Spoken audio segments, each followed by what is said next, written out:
आइए देख लेते हैं पादपों में पोषण अर्थात न्यूट्रिशन इन प्लांट्स। पौधों की विभिन्न उपापचय क्रियाओं के लिए ऊर्जा की आवश्यकता होती है। यह ऊर्जा पौधों को खाद्य पदार्थों के ऑक्सीकरण से प्राप्त होती है। पौधों के प्रकार। पोषण विधि के आधार पर पौधों को दो भागों में बांटा गया है। एक में है स्वपोषित पौधे ऑटोट्रॉफिक प्लांट्स तथा दूसरे में है परपोषी पौधे अथवा विषमपोषी पौधे हेटेरोट्रॉफिक प्लांट्स। स्वपोषित पौधे अर्थात एटोट्रोपिक प्लांट्स, ये पौधे अपना भोजन कार्बनिक पदार्थों से स्वयं बनाते हैं। ये निम्न दो प्रकार के होते हैं, रसायन संश्लेषी अथवा रसायन पोषित। स्वपोषित पौधों के कुछ जीवाणुओं में यह विधि देखने को मिलती है। इस विधि द्वारा जीवाणु अपने कार्बनिक भोजन के निर्माण के लिए आवश्यक ऊर्जा अकार्बनिक यौगिकों के ऑक्सीकरण से प्राप्त होते हैं।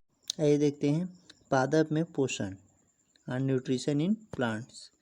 पौधों की विभिन्न उपापचय क्रियाओं के लिए ऊर्जा की आवश्यकता होती है।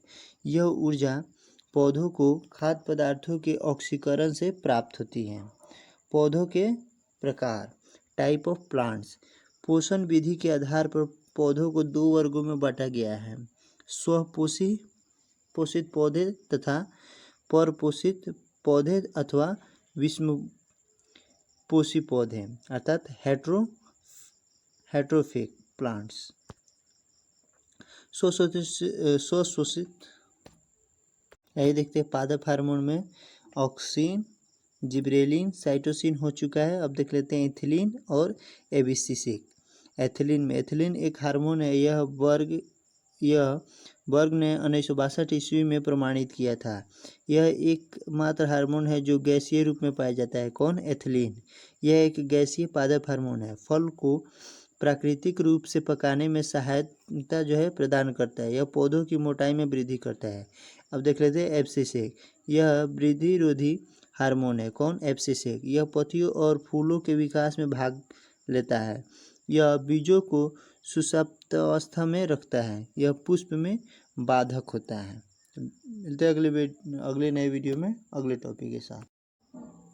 आइए देखते हैं पादप हार्मोन में ऑक्सिन, जिबरेलिन के बाद अब देख लेते हैं साइटोसिन। इसकी खोज मिलर ने 1955 ईस्वी में की थी। यह ऑक्सिन और जिबरेलिन की तरह कोशिकाओं की वृद्धि और विकास करता है। यह पौधों को रोग और अधिक ताप से रक्षा करता है। यह फ्लोएम में परिवहन को बढ़ाता है। कौन? साइटोसिन। तो मिलते हैं अगले नए वीडियो में इथिलीन के साथ। आइए देख लेते हैं पादप में हार्मोन। ऑक्सिन हो चुका है और देख लेते हैं जिबरेलिन। इसका पता कुरोसावा ने 1926 ईस्वी में लगाया था। उसने धान में होने वाले रोग बेकानी का कारण जिबरेलिन फ्यूजिकोरी कवक को बताया। किसको? जिबरेला फ्यूजिकोरी को कवक को बताया। इसी कवक में जिबरेलिन का पता चला। यह तने और पत्तियों की कोशिकाओं की वृद्धि करता है। यह फलों की वृद्धि और विकास में सहायक होता है। कौन? जिबरेलिन। तो अगले वीडियो में देखेंगे साइटोसिन। आइए देखते हैं पादप हार्मोन। पादप हार्मोन में 5 प्रकार का होता है। नंबर 1 में ऑक्सिन देख लेते हैं। ऑक्सिन की खोज 1880 ईस्वी में डार्विन ने की थी। कोगल और उनके सहयोगियों ने पाया कि वस्तुतः ऑक्सिन इंडोल 3 एसेटिक एसिड और IAA है। आजकल संश्लेषित ऑक्सिन का भी निर्माण होने लगा है, जिसे 2,4-D या IBA या NAA आदि है। इसके कारण जड़ और तना दोनों में वृद्धि होती है। इसके कारण पौधों में शीर्ष की वृद्धि होती है तथा पार्श्वीय कक्षीय कलिकाओं की वृद्धि रुक जाती है। केवल पौधे सीधा ऊपर की तरफ भागता है और नीचे जड़ की तरफ। यह पत्तियों और फलों के विलयन को रोकता है तथा फसलों को गिरने से बचाने का काम करता है। यह खरपतवार को नष्ट कर देता है। तो आइए देखते हैं पादप हार्मोन। पादप हार्मोन में कौन कौन से है? ऑक्सिन, जिबरेलिन, साइटोसिन, इथिलीन और एब्सिसिक। ये 5 क्या है, पादप हार्मोन है। तो एक एक करके देख लेते हैं।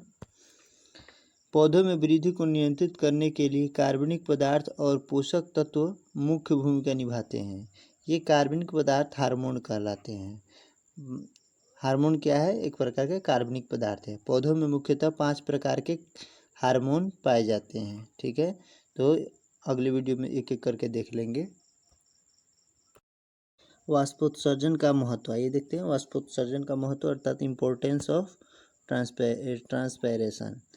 यह शरीर में एक अनावश्यक जल को वाष्प के रूप में बाहर निकाल देता है। इसके कारण खनिज लवण पौधे के शरीर से में पहुंचते हैं। यह पौधों की उच्च ताप से बचाता है।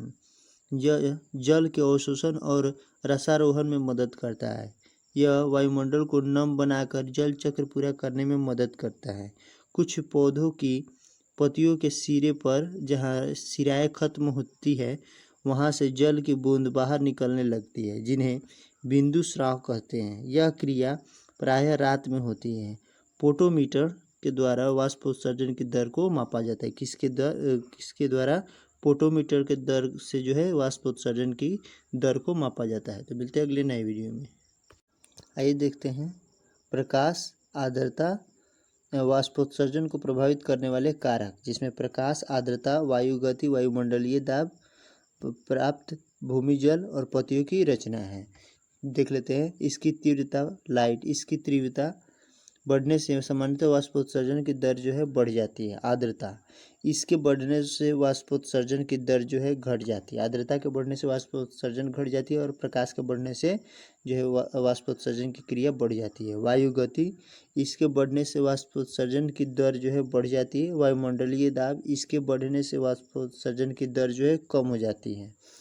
प्राप्त भूमि जल, मिट्टी में जल की मात्रा अधिक होने से वाष्पोत्सर्जन अधिक होता है। पत्तियों की रचना, पत्तियों का क्षेत्रफल अधिक रहने से यह क्रिया अधिक होती है और पत्तियों का क्षेत्रफल कम रहने से यह क्रिया कम होती है। जैसे छोटी पत्ती होगी। वाष्पोत्सर्जन में रंध्रों या स्टोमाटा की भूमिका, रोल ऑफ स्टोमाटा इन ट्रांसपैरेशन। चलिए देख लेते हैं। अधिकांशतः वाष्पोत्सर्जन पत्तियों में स्थित रंध्रों के द्वारा होता है। प्रत्येक रंध्र 2 अर्धचंद्राकार सेम के बीज के आकार की कोशिकाओं में से घिरा रहता है, जैसे यहाँ पर दिया गया है, जिन्हें रक्षक कोशिका अर्थात गार्ड सेल कहते हैं। आधुनिक मतों के अनुसार रंध्रों का खुलना या बंद होना रक्षक कोशिका द्रव की क्षारीयता एवं अम्लीयता पर निर्भर करता है। तो मिलते हैं अगले नए वीडियो में वाष्पोत्सर्जन को प्रभावित करने वाले कारक के साथ। आइए देखते हैं वाष्पोत्सर्जन क्या है।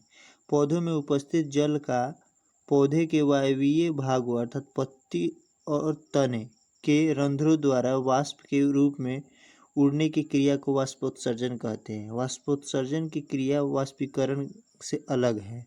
नंबर 1 में रंध्रीय वाष्पोत्सर्जन, जब रंध्रों के द्वारा जो वाष्पोत्सर्जन होता है। वाष्पोत्सर्जन की क्रिया प्रोटोप्लाज्म द्वारा संपादित होती है, जबकि वाष्पीकरण एक अनियंत्रित सामान्य क्रिया है जो जल की ऊपरी सतह से होती है। वाष्पोत्सर्जन 3 प्रकार के होते हैं।